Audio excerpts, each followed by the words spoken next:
If you're experiencing a transfer pending issue with Rabobank, follow these steps to resolve it quickly. Step 1. Check transfer details. Verify that all the details of the transfer, including the recipient's account number and amount, are correct. Any errors can cause delays. Step 2. Review transaction limits.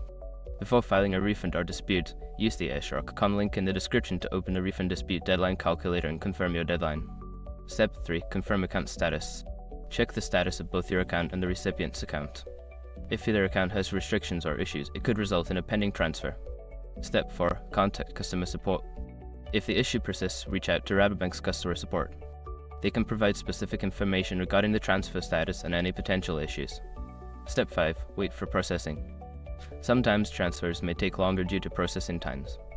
If everything appears correct, allow some time for the transaction to complete, as it may resolve itself. By following these steps, you should be able to address the transfer pending issue effectively. If problems continue, consider seeking further assistance from Rabobank.